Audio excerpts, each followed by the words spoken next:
Arsenal firmly back in the title race after beating Liverpool today 3-1 at the Emirates. City, 2 games in hand to play. We know most likely they will end up winning both of those games, but that still leaves Arsenal potentially just 3 points behind City in the title race. So, you don't really say this often, at least in years past, with Arsenal win a must-win game and they get the result that they needed. And yesterday the performance was really, really good. Really impressed by everybody on the pitch yesterday.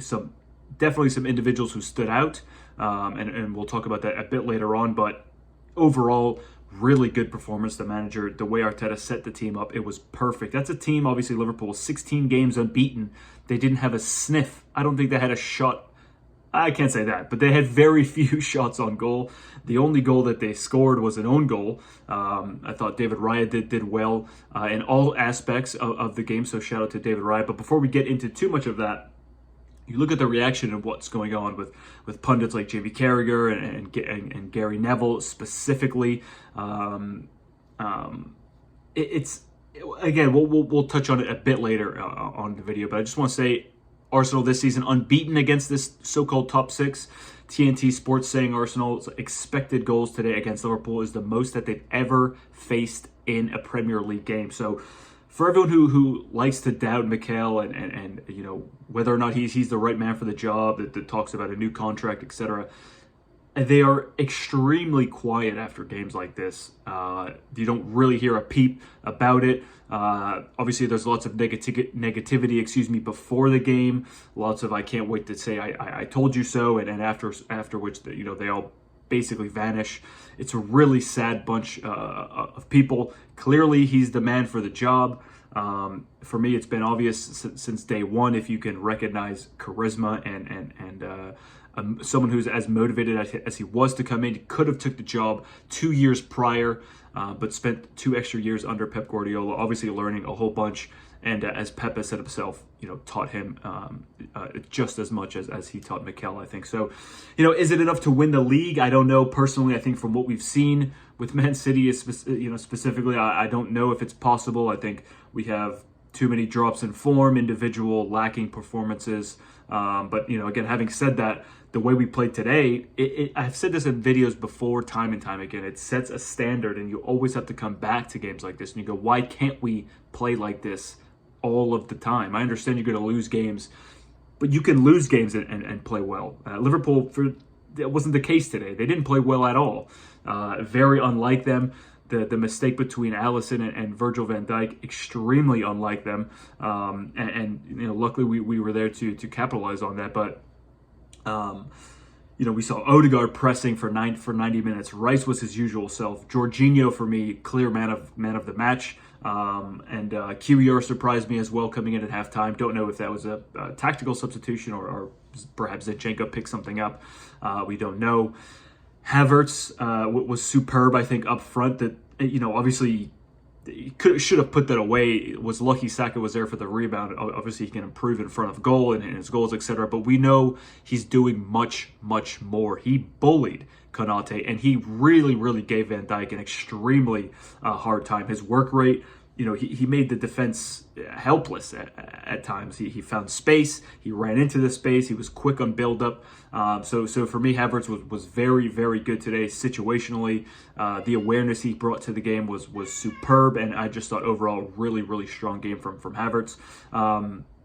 And again, Arsenal, they've beaten the best team in the league.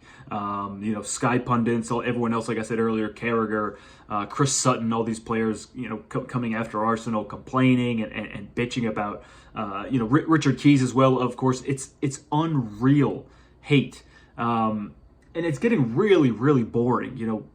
Again, who said it today? Rio Ferdinand even said it, celebrating like they won the league. Now, it's not even the first time that he said that. It's not the first time anyone has said that.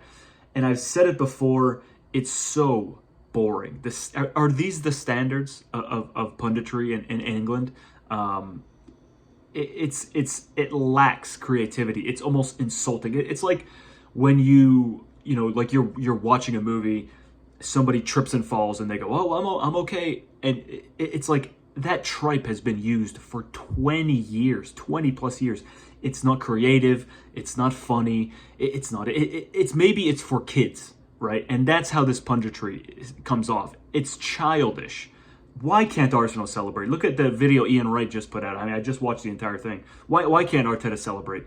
I mean, Jurgen Klopp, he runs up and down the pitch when they score last-minute winners. Against Norwich, against Everton, he's running on the pitch, hugging Alisson. I mean, you've seen it time and time again.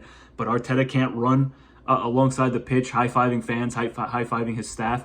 The uproar with Odegaard taking a picture of Stu, the lifelong Arsenal fan since he was a kid, the club photographer, can't take a picture, can't enjoy ourselves at home. You know, last year when we did it at Tottenham when we won, it was controlled. It was in that area where the Arsenal fans were. You know, they tried to conceal it. They were respectful, in my opinion, and they got off the pitch. But we're at home. Why can't you celebrate like that?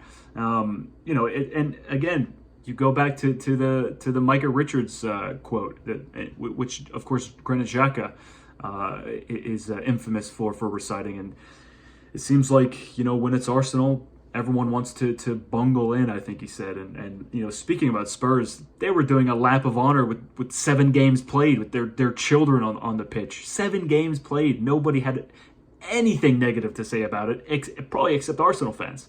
And so it's all just blown way out of proportion.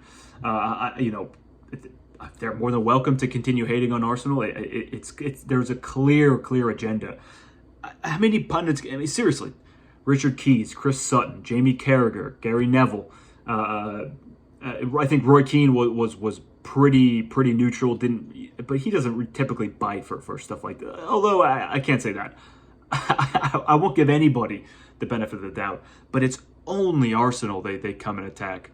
And especially Jamie Carragher, who I'm a big fan of when it comes to football analysis. Obviously, he's got an eye for the game, like a lot of people don't.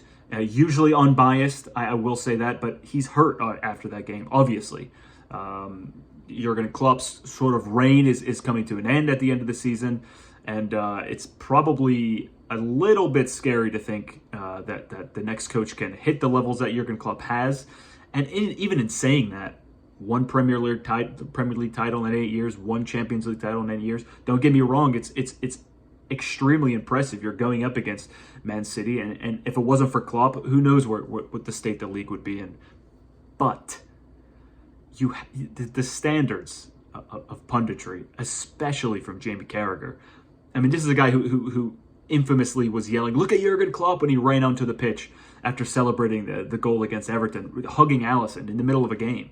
So yeah, it's really boring. Totally lacks creativity to just jump on this bandwagon, celebrating like they won the league. Come on, man. Seriously. These people should be absolutely ashamed of themselves. But look, at the end of the day, it's 3 points for Arsenal. People can hate all they want. Hopefully he keeps celebrating like this, because I know I love it. I know Arsenal fans love it. And if the world wants to be against us, then so be it. We're playing good football. Back in the title race, like I said at the beginning of the video. Arteta clearly the man to go forward. Hopefully a new contract for him. Talks about a contract for Tomiyasu as well, who's yet to come back from the Asian Cup. So let's leave it there. Get your comments in, obviously, as always. And guys, thank you very much for watching. If you did make it this far, I do really appreciate it. And I will see you when I see you.